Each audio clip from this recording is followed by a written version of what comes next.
El abuelo, por Benito Pérez Galdós. Toda la trama del abuelo se basa en 4 personajes: el conde, la condesa y las 2 niñas. El conde del Brit trata de descubrir cuál de las 2 niñas es ilegítima y en un principio se basa en los caracteres.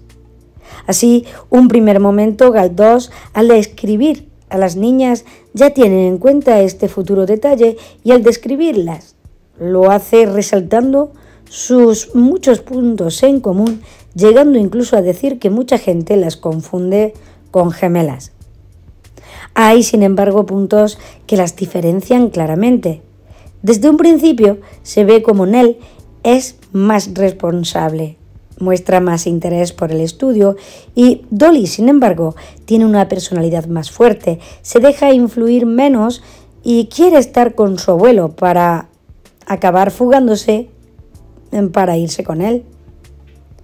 Con ellas, el elemento principal para que este argumento se desarrolle representa el dilema entre el honor y la pureza de raza o el amor, que encarna al protagonista principal, el abuelo, y la obra en sí. Sus nombres son también indicativos de lo que pasará a lo largo de la obra. Leonor y Dorotea son los originales, pero su madre las llama con los diminutivos ingleses Nell y Dolly. Y así las llaman en Madrid y en Jerusa, según la obra. Quizá el empleo de los diminutivos se use para resaltar la juventud de estos personajes que, aún así, van creciendo a lo largo de la obra. Al principio juegan alegremente en el bosque, no quieren estudiar y al final se hacen mucho más responsables, como conocedoras del problema entre su madre y su abuelo, y cada una toma su decisión acatando todas las consecuencias. Pero en los propios diminutivos aparece cierta intencionalidad. La preferida del conde, la supuesta heredera auténtica durante más tiempo a lo largo de la obra, es Dolly, que en inglés significa muñequita. Se muestra más tierna, más niña y acaba yéndose con el abuelo. Sin embargo, Nell, el nombre no cabe duda que es mucho más frío, es la que acaba resultando ser la verdadera. Desde que el abuelo la supone falsa y la comienza a despreciar, se muestra más distante, como si se hubiera independizando del amor de su abuelo con el desengaño.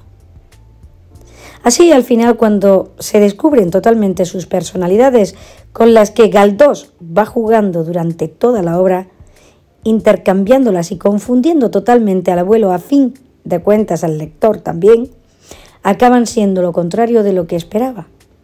Nell se parece más a su madre y le atrae la vida en la sociedad aristocrática. Es menos emotiva. Al final se acerca a su abuelo y le aconseja que se encierre en un monasterio de Zaratán. Y al final, cuando acepta de buen grado el matrimonio que le propone su madre con un desconocido, demuestra su mentalidad adulta. Sin embargo, Dolly, con su personalidad tierna y amorosa, acaba queriendo a su abuelo más que a su propia madre y prefiere defenderlo a él. Un elemento importante de la obra es la ficción de Nell por la pintura, que desencadena el hecho de que sea considerada bastarda por su abuelo. Este elemento discordante, con las muestras de bondad y nobleza de una y de otra a lo largo de la obra, que hacen que el abuelo se decante por una y por otra alternativamente. El médico y el cura. El médico, don Salvador Ángulo, la primera vez que aparece en la obra es descrito como joven pequeñito de conjunto simpático y mirar inteligente. Cuando va a ver al conde la primera vez, según la obra, viene de levita y sombrero de copa, el cual revela que su forma de ser prenda de respeto, usada tan solo de año en ocasiones muy especiales, claro está. Forma pareja con el cura y parecen 2 amigos inseparables. Representa la clase media alta de la sociedad de Jerusa. Los dos son supuestos amigos del conde, pero según se suceden los acontecimientos, se demuestra que están más interesados en manipularlo que en su propia amistad, como harán cuando pretenden encerrarlo en Zaratán. Siempre están alrededor del conde y parecen querer entretenerlo. Se muestran muy interesados en los asuntos referentes a la condesa. Más bien, parecen incluso enviados por la condesa para controlar al conde. En la primera aparición del médico se hace notar que ha sido el conde el que le ha pagado la carrera, quizá para señalar una vez más que todos están de alguna manera en deuda con él. El médico parece que en la obra está representado de la ciencia de Jerusa, porque es el que más sabe de estos temas, pero no parece haber tenido mucho éxito a pesar de que el cura dice que es muy notable en su trabajo. El cura, por otra parte, representa una crítica a la Iglesia. Galdós lo describe como un hombrachón de buen año, de aventajadas dimensiones y enormemente barrigudo, sin carecer por eso de cierta agilidad y soltura de miembros. Su cara es arrebolada, su boca risueña, su nariz como un pico de garbanzo, sus ojillos pillines. Parece el típico hombre de la vida más que sana y existencia relajada, bastante contrario, por ejemplo, al prior del monasterio de Zaratán, que parece más entregado a los temas espirituales. El cura, sin embargo, a lo largo de la obra no se preocupa demasiado por los asuntos eclesiásticos y cuando lo hace es solo para formalidades. Gusta más de la buena comida y del buen vino y los asuntos entre Lucrecia y el conde. Según el libro, siempre ha bien vestido con su sotana impecable, lo que también da muestras que no tenía dificultades económicas. Es un personaje respetado en todo el pueblo y pese a su supuesta religiosidad no se diferencia en casi nada del resto. La condesa. Se trata de una mujer hermosa de 34 años, del tipo comúnmente llamado interesante. Mezcla feliz de belleza, dulzura y melancolía. Castaño el cabello, el rostro alabastrado. De un perfil elegante, precioso modelo de raza anglosajona, recriada en América. En este principio ya se resaltan dos cosas y una es que es bella y también que es extranjera. Se trata de un personaje un tanto oscuro. No conocemos su pasado, que apenas se vislumbra por los cotilleos que circulan por el pueblo. Durante mucho tiempo en la obra aparece como algo distante. Está lejos, pero no sabemos qué hace. Todo su comportamiento crea cuanto menos intriga. Por otro lado, una de las cosas más importantes, refiriéndose a ella, es su sórdido pasado del que tenemos solo los datos justos. Aunque al final se acaba arrepintiendo, se nos presenta como un personaje bastante atacado. En su intención moralizante, Galdós arremete contra ella y la relajación moral de la clase aristocrática que representa. Se muestra también despreocupada con sus hijas. Primero tiene que resolver sus problemas o solucionar sus asuntos. Al final incluso no le importa que una de ellas se quede con su abuelo. Solo las quiere para que su cariño cure las heridas. Por otro lado, es muy poderosa en Jerusa. Y de algún modo sucede al conde. Todos la respetan o la temen y por ello no se atreven a atacarla por su mala fama. El conde la odia porque le culpa de la muerte de su hijo, con el que estaba casado, aparte de la infidelidad que la caracterizó durante su matrimonio, que trajo consigo la hija espuria, que busca desesperadamente el conde. Los enfrentamientos entre el conde y Lucrecia son muy duros, y éste la desprecia y le recuerda constantemente sus errores, intentando que en un momento de desesperación le diga la verdad que ansía saber. Es por esto que se trata de un personaje muy maltratado y atacado en la obra, y solo al final, cuando se arrepiente de sus errores y deja que Dolly se vaya con el abuelo, parece que se alivia la tensión que lo rodea y todo se queda en paz. Comparándola con el abuelo, es también orgullosa, consciente de su poder. de la influencia que tiene y consciente de que se tiene que hacer respetar. Venancio y Gregoria. Venancio y Gregoria son los dueños de la Pardina, donde se hospeda el conde Venancio. Fue antiguo colono antes que propietario, como especifica el autor, lo que recuerda su origen humilde, en cierto modo parecido al del alcalde. Según Galdós, son marido y mujer de más de 50 años, ambos regordetes y de talla corta, de cariz saludable, coloración sanguínea y mirar expresivo. Pertenecen a la clase ordinaria que ha sabido ganar con paciencia, sordidez y astucia la holgada posición y descansa en la indiferencia pasional y la santa ignorancia de los grandes problemas de la vida. El rostro de ella es como una manzana y el de él como una pera de la de piel empañada y pecosa. Se aman por rutina y apenas se dan cuenta de su felicidad, que es un bienestar amasado en la sosería metódica y sin accidentes.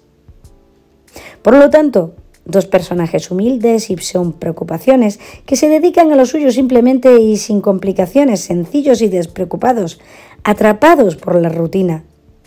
Rutina que rompe la llegada del conde, que incomoda constantemente a ambos, con su soberbia y su pretensión de ser servido constantemente, incapaz de aceptar su actual situación. Están a cargo de las hijas de Lucrecia, a las que tienen un gran respeto. Son ambiciosos y, aunque se han enriquecido parcialmente, siguen igual de pobres en su interior. Venancio se enfrenta varias veces con el conde, llegando hasta la agresión por parte del abuelo. Al final, tras descuidar los cuidados que el conde espera, ante la indignación de las dos niñas, el conde se acaba marchando. La humillación que sufre el conde a lo largo de la obra por su gloria marchita no tendría sentido sin estos dos personajes. Mediante ellos, Galdós demuestra la dificultad de asimilar una caída de clase social. El pueblo, sin embargo, les apoya, como se ve en la actitud del cura y el médico. Hay una cierta relación entre Gregoria y Consuelo. Ambas son iguales de curiosas y de cotillas. El lenguaje de ambas es popular, lo que refleja su origen humilde. El alcalde. Galdós lo describe como un señor macizo, sanote y jovial, que intenta parecer brutote, de origen humildísimo, pero que, trabajando honradamente, acaba siendo rico y millonario por una herencia. En la obra se nos muestra un personaje de baja cultura, casi pueblerino, pero que no se avergüenza de ello y en muchos casos lo utiliza como excusa para decir lo que piensa sin reparos. Está muy orgulloso de la posición que ha conseguido gracias a su duro trabajo y en ocasiones se lo recuerda al conde cuando éste, en uno de sus ataques de soberbia marchita, hace alusión a su humilde pasado. El alcalde se hizo rico trabajado y millonario por una herencia.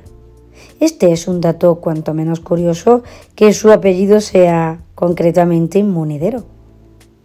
Parece que junto con Venancio es uno de los personajes destinados a recordar al conde su pobreza actual, pues sus vidas han recorrido trayectorias opuestas, aunque el conde en ocasiones se ríe de su empresa de fideos, que le ha dado la fortuna, e incluso cuestiona su honradez, poniendo en entredicho la calidad de su mercancía. El prior de los Jerónimos. Es el encargado de la reclusión del conde en el convento de Zaratán. Es un hombre pacífico, pero su fortaleza, quizás su nombre, Padre Maroto, señalan su tendencia autoritaria. Aunque vive en el monasterio, está influido por los personajes de Jerusa, pues actúa de acuerdo con su voluntad y como herramienta suya cuando se convierte en el instrumento del encierro. Uno de los momentos más tensos de la novela se desarrolla en el convento cuando intentan recluir por la fuerza al conde en un choque en el que se muestra que nadie es capaz de enfrentarse a él y en el que al final sale a la superficie la buena voluntad o quizá el miedo de los monjes. Parte de Teresa, el conde de Albrit, don Rodrigo de Arista Potestad, señor de Jerusa y de Polán, el abuelo. El abuelo, título designado por el propio autor para nombrar su obra, es el protagonista de la novela, es el personaje principal. Y por este motivo, Benito Pérez Galdós refleja en él todos los valores que quiere resaltar a lo largo de su obra. En torno a este personaje van a girar todos los demás, es el lazo de unión del resto de los personajes. La descripción del conde la realiza Galdós al comienzo de la novela, en la escena cuarta de la jornada primera. Es un hermoso y noble anciano, de luenga barba y corpulenta figura, ligeramente encorvado. Revela la ruina y acabamiento de una personalidad ilustre. Incluso en esta escena, cuando las nietas lo ven, no lo reconocen y lo confunden con un mendigo. Aquí podemos ver la pobreza en la que ha caído el anciano. Ha pasado de ser rico y respetable a ser pobre y que lo traten como tal. Le cuesta enormemente asimilarlo, sobre todo se ve en sus relaciones con la mayoría de los personajes, como con Gregoria y Venancio, sus antiguos criados a los que el conde no puede evitar dar órdenes. Pone sus principios por encima de cualquier persona hasta el punto en el que nadie puede convencerlo, solo pueden las circunstancias.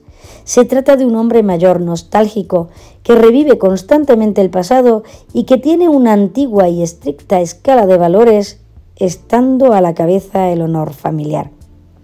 Es también honrado, orgulloso, con un fuerte temperamento, testarudo, un poco vengativo, sincero, directo. Pero desde luego, Galdós consigue que le acabemos cogiendo cariño y a su vez algo de lástima, que lo comprendamos, acercándonos a sus sentimientos y a sus emociones. Los demás personajes lo toman en muchas ocasiones por loco. El abuelo se relaciona con el Quijote de Cervantes e incluso Pérez Galdós hace alusión a esta semejanza en su novela. La obsesión o deseo del conde es saber cuál de las dos niñas de Lucrecia tiene su sangre, cuál de las dos es la pura y cuál es la que deshonra a su familia. Esta duda nos intriga constantemente en la obra hasta el final de ella. En el fondo termina queriendo a las dos, pero se acaba quedando con Dolly, que es la nieta falsa, pero para él la más buena y cariñosa. El conde posee unos principios que parecen que pertenecen a una época pasada, pero que se acaba amoldando a la actual para conseguir encontrar su felicidad. Tiene en su interior una constante contradicción entre esos valores tradicionales y los actuales, entre la apariencia y la verdad, entre el cariño y la amenaza del deshonor. Pero va a ser el amor el que va a vencer a todos los demás valores. Esto lo entrevemos en las líneas de Pérez Galdós. También el autor, a través de este personaje, va a criticar la importancia que tiene en la sociedad la riqueza material para poder respetar y ser respetado. El anciano representa una figura trágica y lamentable. Su ceguera es simbólica. Solo ve aquello que quiere o que él considera grande. Igual que es simbólico el nombre despectivo con el que se nombran a los demás personajes debido al miedo que le tienen. Tigre, león, y a este tigre lo quieren encerrar, pero algo que no consiguen durante toda la obra. Su relación con Lucrecia es muy tensa y dura, aunque al final flota un ambiente de perdón y cariño. Con los demás personajes tampoco tiene buena relación, exceptuando las niñas, la marquesa y don Pío, con el que tiene el tema de la vejez en común y con el que comparte la mayoría de sus más íntimos pensamientos y sentimientos. Consuelo es una viuda rica, chismosa, hipócrita, indiscreta. Entra en la vida y en la intimidad de los demás personajes y para ella es una forma de ganarse la vida. Un tipo de negocio, podríamos decir. Se trata de una mujer muy manipuladora, Un claro ejemplo es al final de la obra, cuando persuade a Nell para que convenza al conde de que el mejor sitio donde puede estar es encerrado en Zaratán. Es el centro de información y de opinión de todos los chismorreos. Por eso es una mujer muy curiosa y preguntona, a la vez que la avergüenzan muy pocas cosas. Se trata de un personaje muy directo, superficial, lleno de envidia y pendiente de la reputación y del qué dirán. Según el propio personaje, la curiosidad es la hija de Dios y de la curiosidad nace la historia y la ciencia. Y también es muy discreta y no le gusta meterse en vidas ajenas. Pero en realidad para ella no saber la vida o actos de los demás es una ofensa y por ello tiene que espiar por todas partes y a todas horas. Situándonos en el interior del personaje, podríamos afirmar que actúa así debido a que le encarga ser el centro de atención y que no encuentra otro modo de emplear su tiempo libre. De esta forma se mantiene distraída. Su relación con las demás personas es muy parecida, ya que todo el mundo critica igual y por ello no se puede hablar claramente de que tenga amistad con alguno de ellos. Sí tiene un mayor acercamiento a la alcaldesa, ya que a esta también le interesan los chismes. Es una de sus mejores clientas, entre comillas. Galdós refleja y critica a través de este personaje secundario la parte superficial de la sociedad. La alcaldesa. Su nombre es Vicenta, mujer del alcalde, y al contrario que su marido, pretende emplear siempre un lenguaje extremadamente fino y ser políticamente correcta. Galdós la describe en la escena segunda de la jornada segunda como una señora enjuta y menudita, con intención de parecer fina en sus actos. También se trata de alguien muy elegante. Intenta o aparenta ser honrada y discreta, pero le encantan los chismorreos y le puede la curiosidad.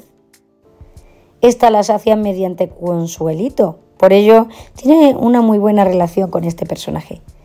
Respeta y alaba a su marido. A Lucrecia también la respeta aparentemente y en cierto modo la admira y la piropea.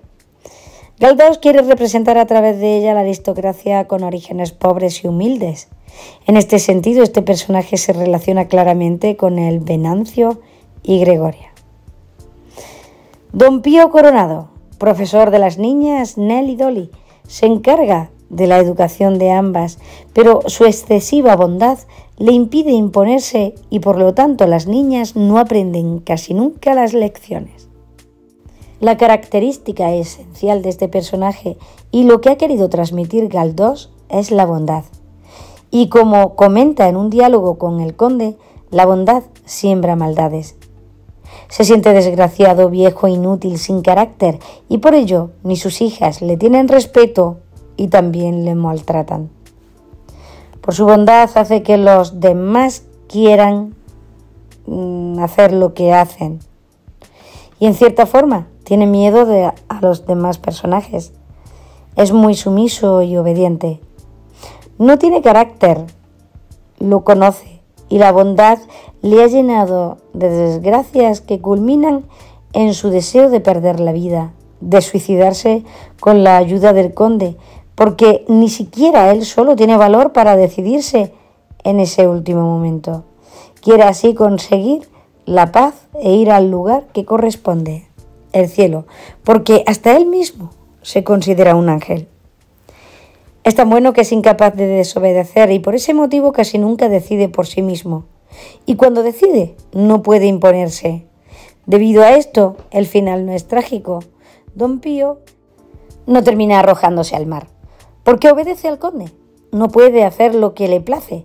Es un hombre sin valor ni coraje y también sin decisión. Representa la bondad más pura y solitaria. El autor da bastante importancia a este personaje, incluso puede que sea el más importante después del protagonista. En su personaje apoyo en esta obra. La novela finaliza con una frase suya que hace pensar bastante al lector. ¿El mal es el bien? representa la eterna pregunta que acecha al individuo entre el bien y el mal. La marquesa, viuda campesina pobre, las niñas Nell y Dolly la llaman cariñosamente la marquesa, con Z, y nombran su casucha momentos antes de que el personaje entre en escena. Es notable lo pobre y humilde que es su vivienda y Galdós nos la presenta en la descripción al comienzo de la escena 9 de la jornada 3. Es una mujer llena de nostalgia por la muerte de su marido y por la distancia que la separa de sus hijos. Según el mismo personaje, no tiene nada que ofrecer más que las palabras tristes. En este caso, puede relacionarse este personaje con el protagonista, al cual demuestra un admirable respeto y admiración. También muestra mucho cariño a las niñas, y esto es recíproco también por ellas.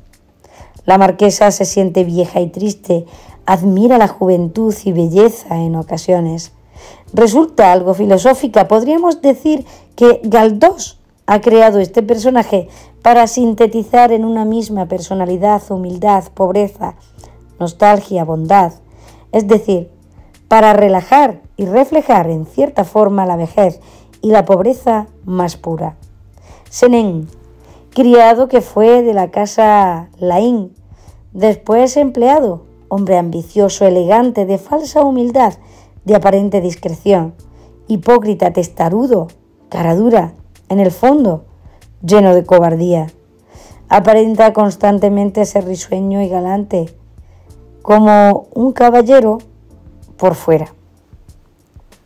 El mayor propósito de este personaje es ir ascendiendo de estatus social. Lo hace y lo consigue mediante el chantaje, es decir, con formas sucias.